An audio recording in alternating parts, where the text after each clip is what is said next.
Hey, comic book fans, welcome back to Comic Book Corner 2.0 and fans. You're with me, Mike Spider Slayer. Welcome back, everybody, and you're here to embark on another countdown adventure. That's right, everybody. Today we have a total of 13 comics altogether that we're going to be talking about, where I'm counting down all the way from number 13 from the worst going to number 1, which is the best. So with that being said, guys, let's get started with this week's countdown, and we start with number 13, and that is Green Lantern Corps. Yeah, this book was pretty generic, everybody. Green Lantern Corps, issue number 27, written by Van Jensen and Robert Venditti. It's just a book that just seems very generic. You have generic type of villains. The art is different in the particular book.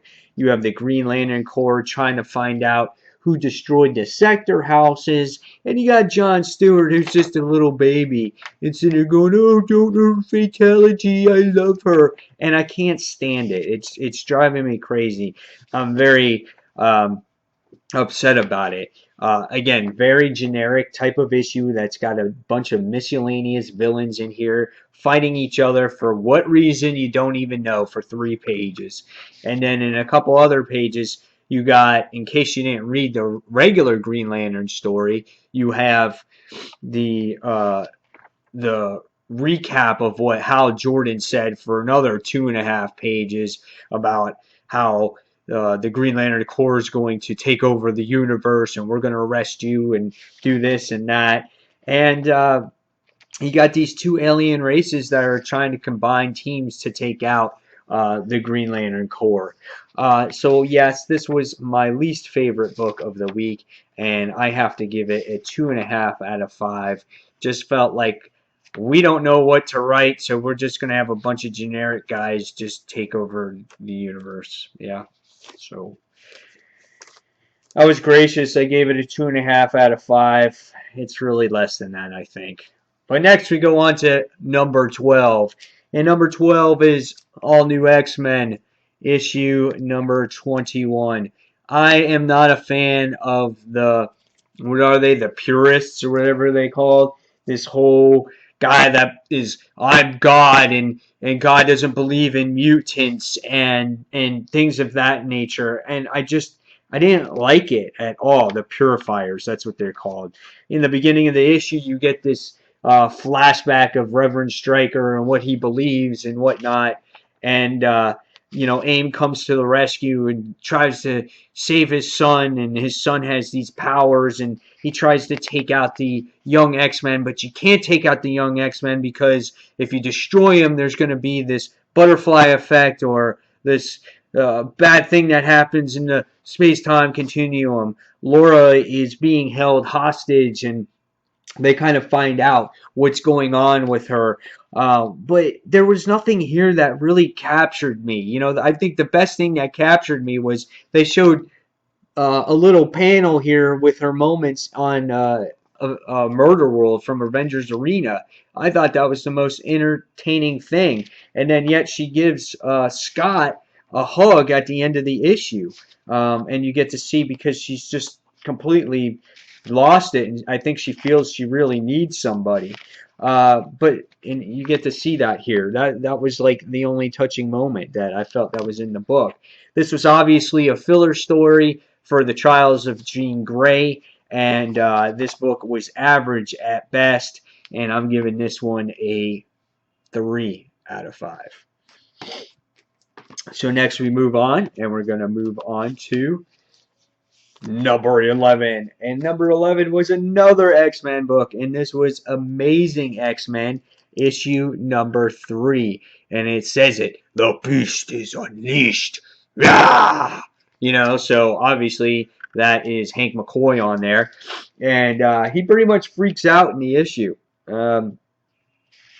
Because he's battling Azazel, I'm not sure how to say his name, which is Nightcrawler's father. But I felt there wasn't really any much to do with the story per se. It was like, I'm going to take the souls. I'm going to be the leader of hell. This is much more better than being in charge of Earth. And I felt that it wasn't like fantastic, and it did have its moments though, because when you get to the second half of the story, you have Nightcrawler that actually finally appears in the issue, and you see his interactions with Storm, which I thought was really nice, and you get to see flashbacks. This was a great page here. The artwork by Ed McGuinness is phenomenal, though. It's a great book for artwork, and I thought, the interactions between those two were really nice. And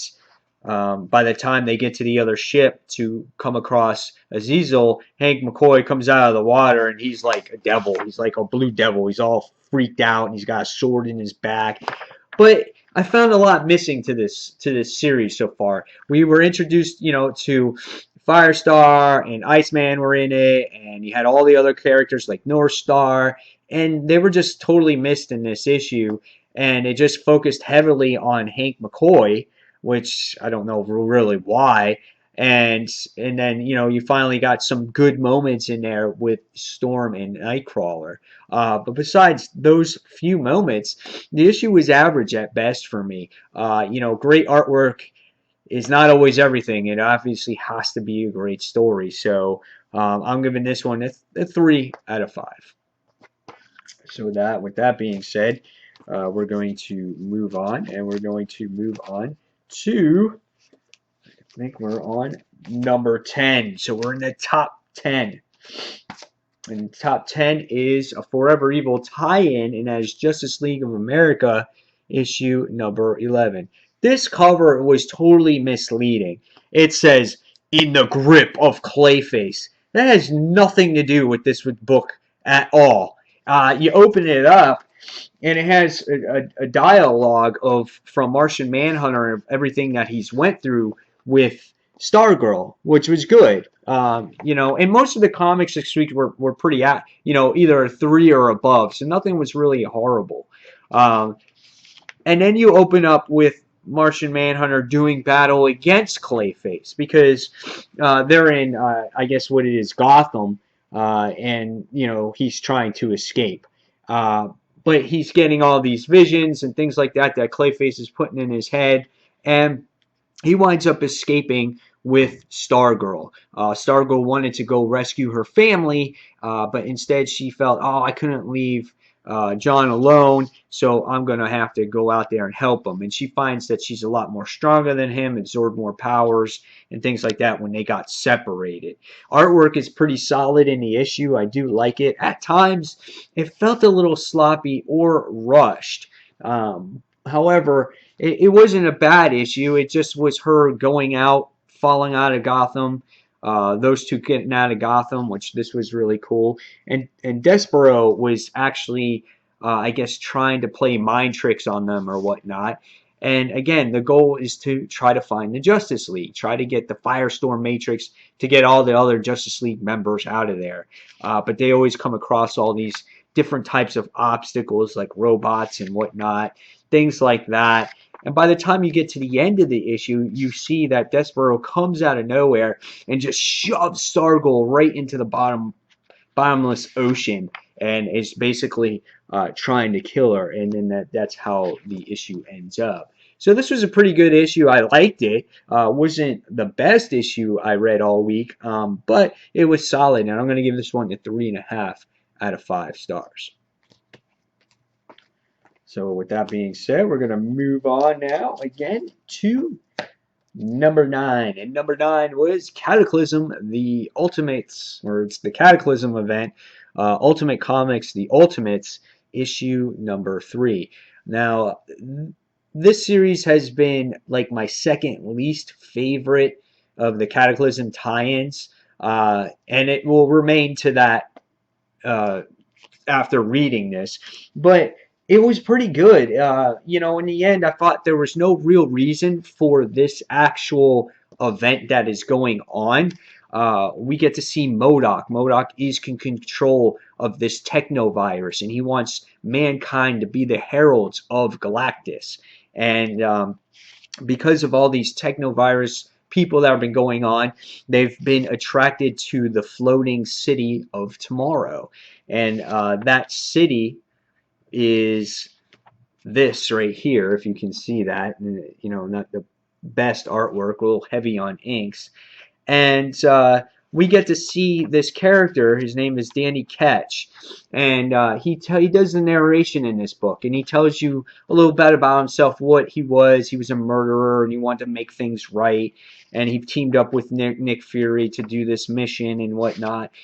And what happens in the end is he sacrifices himself for mankind, and he takes MODOK out, and he basically inserts himself into this virus to try to destroy the virus. But in the meantime, he winds up killing himself. Well, so you think. His body winds up dying, but his mind winds up living on. And what happens at the end of this issue, and it's a big spoiler, so in case you don't want to know, he becomes Machine Man. I was like, whoa, whoa, so that's what this was all about. This was an introduction to Machine Man. That's what this whole story was about in the end. And I thought that was pretty neat. You know, it was a good ending to the story. Where Machine Man fits in an Ultimate Universe, I'm not sure, because the Ultimate Universe is ending and then restarting again. So we'll see where that goes. But it was really interesting how it ended up. And I wound up enjoying it. So I gave this one a 3.5 out of 5 stars. Now, if you're not a fan of Machine Man, you might be like, who gives a shit? But I liked it. So I'm giving it 3.5 out of 5 stars. So next, we're moving on, and we're going on to number 9. And number 9 is Justice League 3000, issue number 2. Now, this issue was pretty good. I didn't hate it. There's lots of dialogue. You have to be in a particular mood to read Keith Giffen's writing, because there's always a lot to read. If you read like He-Man and Masters of the Universe or Larfleeze, you know, this is a title that has that same style. There's a lot of reading involved. But in this particular issue, we get to see our Justice League try to work together, going on their, you know, I guess their maybe second mission or their official mission. And they had to capture some, I guess, go against these command or whatever it was, these particular people, and that's all they were supposed to do. Well, what happens in the actual issue is that there's this crazy villain on there, or person, or whatever it is, that's called Locust, and she can control anything. She can control night, she can control day, she can freeze you, she can eat you, she could do anything. And so she has any type of power at will. And the Wonder Twins are concerned about the Justice League, because they can't get along, and how are they going to beat this girl, and if they wind up dying, there's nothing to save the universe. So they're very concerned about everything. And we can see that in the issue there was decent humor. It wasn't overdone like I think some people thought in the last issue. And you still have the banter between Bruce and Clark, about Bruce calling him Clark, and Clark doesn't like that, and Superman thinks he can fly, and he really can't fly because they're tied to their powers from the past. And Locust reminds me of a version of Harley Quinn in this world. That's what she reminded me of. And she takes attraction to Hal Jordan in the issue. So, you know, I thought it was a pretty interesting issue. And by the time we get done with it, we can see that our Justice League members are actually held hostage by her, and our Wonder Twins don't know what to do. So it was pretty good. It wasn't bad. I liked it. Again, you have to be in the right frame of mind. If it's nighttime and you're tired, or you're just trying to push through a particular comic because you have to read it for whatever reason, don't do that. Wake up. Make this the first comic you read. Be alert. And then you might appreciate it a little bit more. So same thing. Giving this one a 3.5 out of 5 stars. So with that, we're moving on, and we move on to, I think we're on number 8, right? 1, 2, 3, 4, 5, 6, 7. Oh, well, we might be on 7. Yeah, 7. So it's number 7. I skipped up. I'm sorry, I messed up. But number 7 is Batgirl, issue number 27, and the Gothtopia tie-in. I thought this book was middle ground for me. I was thinking that Gothtopia. I like the concept about having this alternate world, how Gotham is, all perfect and grand, and there's no crime and everything else. But they kind of they're separating each particular individual, and they're doing like their own little story, and then I guess it goes to the next issue of Detective Comics. I guess to conclude everything. I would have loved the story to kind of all tie in together, if that makes sense. So like it started in 27 Detective Comics, and then it kind of um, story continued with Batman in it, maybe with Batgirl in it with him. I mean, something like that. But again, you're getting your own individual stories between everybody, and it's funny how Barbara Gordon and Batgirl in this issue is called Bluebell when it had to do with an ice cream type of issue, and how ice cream was poisoning the kids of Gotham, or the people of Gotham, and her name is Bluebell. So I thought that was pretty neat. But everything had to do with like the Joker, and then there was this one particular woman in here that was called Angela Ramirez, and she lost her family.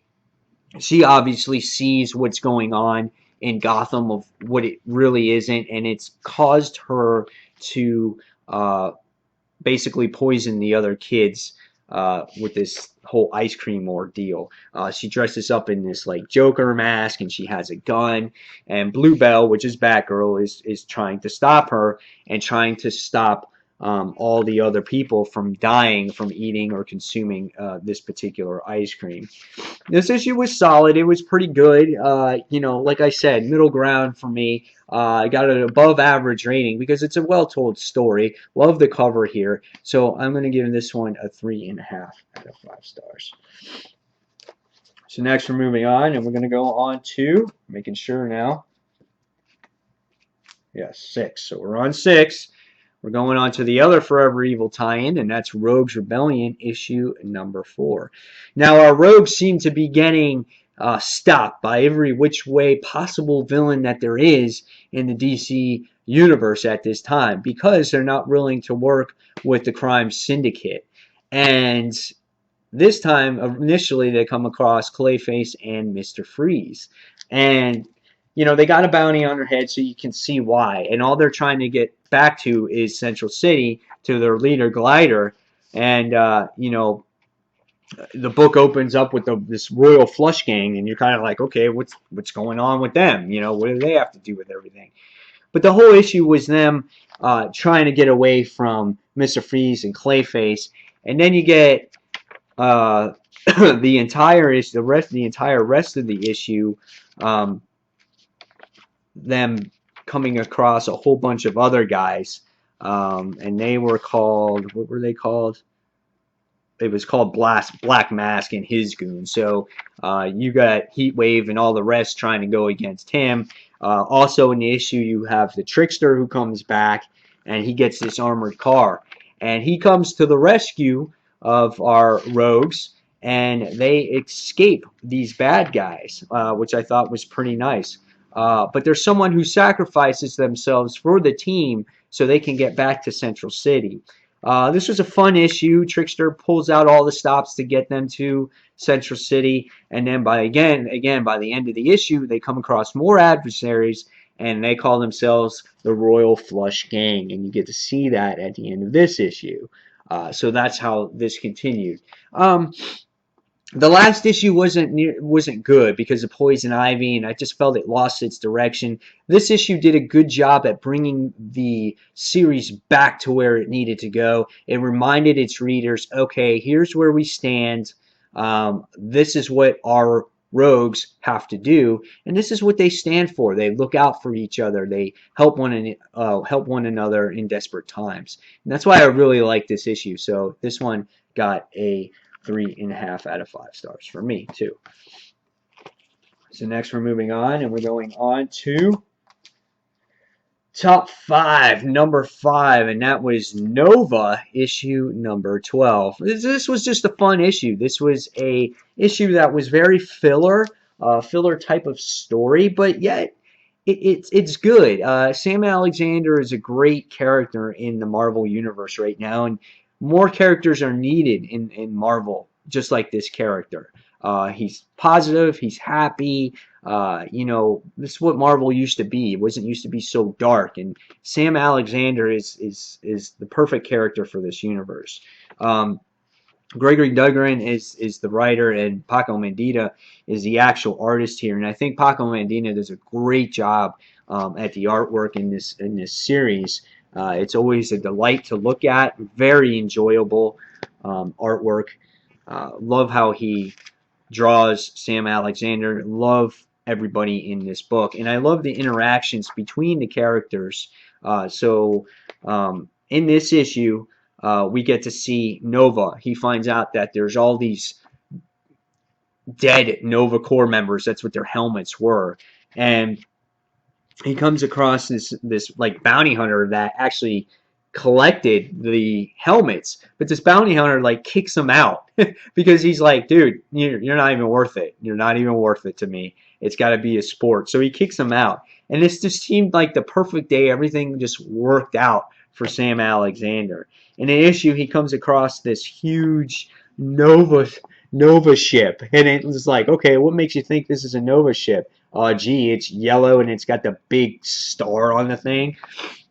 So he takes out all these like pirates and all these ships, and he has to power up this particular battery. Now, these characters here that were using this dead Nova, the power of their ship, just looked a little sketchy for me throughout the entire issue. They kind of used this girl to get him to do, to get Sam Alexander to do the job. She kind of persuades him, flirts with him a little bit, makes him feel good about himself, and he gets the ship running again. But by the time you get to the end of the issue, there is something more to these particular characters, and I'm not sure if you've seen the last of these characters. You also see Sam Alexander's mom. She gets a new job, and she relies on Sam to watch his sister. And he's in home in time for pancakes, and he just says that it's basically the best day ever. It's just a fun issue, just an enjoyable. It's just always an enjoyable read. One of the best series that I'm reading from Marvel right now, and that's Nova. So I really like this issue. I'm giving it a 4 stars.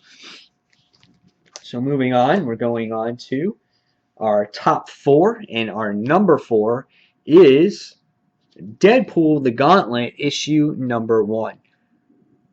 This is from Infinite Comics. This is Marvel's digital line. So if you're looking for this series in print, it will probably come out after, maybe there's a 1-month delay. I don't know. Obviously, everyone got this for free. Most people got this for free at their comic book shop. And this is to promote the Infinite Comics digital line from Marvel. The next book that they're coming out with is going to be The Amazing Spider-Man, their Infinite line as well. But I'm kind of hoping that this does come out in paper form also, because this was a good story. There wasn't humor, wasn't overdone here. It was good. Where a lot of Deadpool books, the humor was just so pushed so much. In this particular issue, you get to see Deadpool, who rescues a damsel in distress. And of course, he does. He winds up rescuing her. And I thought it was pretty funny because it was against some Doom guy, some Doom's crony. And he rescues the girl, and he's holding her, and he thinks he's going to get some action. And then right away, as soon as he reveals her face to her, she runs away. And I thought it was a great introduction to the story. Now, the main part of this story had to deal with Deadpool. He got this invitation or this message from this vampire. But in the whole entire issue, he thinks this vampire is out to kill him. So he's doing this battle against this particular vampire. And in between the battle, there were some funny lines said. There were some things that, Wade Wilson thinks he's going to get the upper hand, and he doesn't. there was a great thing between one of the soldiers in London, where I forgot their names, but the guys that just stand there, and he's like, "Dude, you can't really help me," and the guy's like, "I'm off in 5 minutes." Thought it was hysterical. And then at the end of the issue, you come across where you come across Dracula, which is the main guy, and the message that was being sent to Deadpool was for him to actually get hired by Dracula to do a bounty. And Dracula's like, I'm not sure if I want to hire you anymore. And Deadpool's like, oh, well, you can deduct it from my paycheck. And I thought the humor there was really good. He kills this vampire with an umbrella. And by the time, at the end of that issue, you see the umbrella in that vampire, and it pops open, and then the vampire dies. So I thought that was pretty funny. I really enjoyed that part of it. So this is a good issue. I like this first part. Again, I don't really read digital books. I don't pay for them because I love paper so much more. So if it comes out on paper, I will read it. But if it's not, then I'm just going to skip it. So, but however, if you are into the digital books and you're interested in reading this, I'm giving it a 4 out of 5 stars. Next, top three. Number 3. This was hard this week, guys, to choose between number 1 and number 3. But number 3 is Superman Wonder Woman, issue number 4. I thought this was really good issue. It's like a 4.5 out of 5 stars for me. I'm really enjoying Superman and Wonder Woman's relationship. It's not all about them. There may be moments that it is about them. But in this issue, you get great narration between Wonder Woman and the story that happens with Zod. About being alone, about helping one another. And I thought that was really interesting. But the main story here is Zod trying to get Pharrell, what's her name? I can never say her name. Ferrora through the Phantom Zone, because that is his significant other, and he was willing to do anything to do it. And Superman kept Zod locked up in this cage, but Zod easily broke out of it because it's really not a cage. It was some kind of containment unit for Kryptonians or whatever it was, or science thing.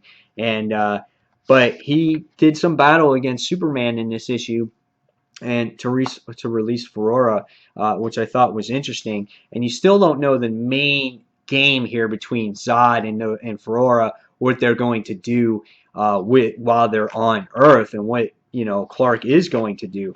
But the best thing about this particular issue, again, was that narration with Wonder Woman while this whole thing with Superman and Zod was going on, because her last line at the end of this was facing the end alone, which is what nobody wants. Everyone wants a partner. So I thought that was really interesting. Then there was a second story in here that had to do with Wonder Woman and Superman's coming out party, basically, about them being together. And Kat sat there and released the news. She got this particular flash drive from somebody, and she's the one that broke the story, I think, with her friend Aaron or whatnot. And what was cool was this, too. This was a page that I put on my in-depth review about them kissing, and then you see everyone's reactions of how they were when they were kissing, which I thought was really nice. And you get to see the reactions between Lex Luthor and the reaction between Batman. So, in the end, I thought this was a phenomenal story. And also Diana, on how she actually handled the whole situation about it being out to the world also. So again, this was a really good book. It really kind of tied between this and the other book I'm about to show you, but this was like a 4.5 out of 5 stars for me. So that was number 3 on the list. So number 2 on the list this week was The Superior Spider-Man, issue number 25. Same thing, 4.5 out of 5 stars. I keep debating on what to do about this one. I should not fault the writing of Dan Slott, because the story, or so we thought, got leaked a week before this issue came out. Because what would have everybody have done when you saw Peter Parker at the end of this come out as the Ghost again, or the subconscious out of Doc Ock, and we did not know about Amazing Spider-Man coming out in April? We all know that Peter's coming back eventually, but if we didn't know that piece of information, would this have impacted you a lot more? Would this made it a higher grade for you? So after doing my initial review, I gave it a 4, but thinking about that whole aspect of things, I'm giving it a 4.5 out of 5 because it was a well-told story. It had everything come together that you've been waiting for. Supposedly, you get to see the Avengers do great battle here against Superior Venom. You had the whole Hobgoblin thing where you had Kingsley trying to get his franchises back in order. Also an issue, you got the reveal of Carly Cooper, or what she looked like as a goblin, which I thought was really well done. And you find out technically the identity of Green Goblin, which he says he's Harry, or Norman Osborn. I'm sorry, Norman Osborn, but I don't think it's Norman. It's too obvious. I think it's somebody else. And by the time you get to the end of this issue, you see Iron Man being the hero on putting Flash Thompson in the actual Iron Man armor, which I thought was neat. You have the society going against Superior, killing his robots and everything like this. And just when you think, Superior Spider-Man is breaking through that Venom symbiote and he's gaining control, realizing that this is the wrong thing to do, you see the man come out, and that was Peter Parker. So if you didn't get that news, you would have been like, oh, it's Pete. And you know what would have even made it more impactful? If we didn't get Superior Spider-Man issue 1 come out with this ghost thing. I think if they left the ghost out, or his subconscious out from issue 1, and he comes back here in issue number 25 without seeing him at all, I think that would have been even more awesome. But still, nevertheless, if we didn't get that reveal, it would have been much, people would have reacted to it much better. But you got to see it at the end.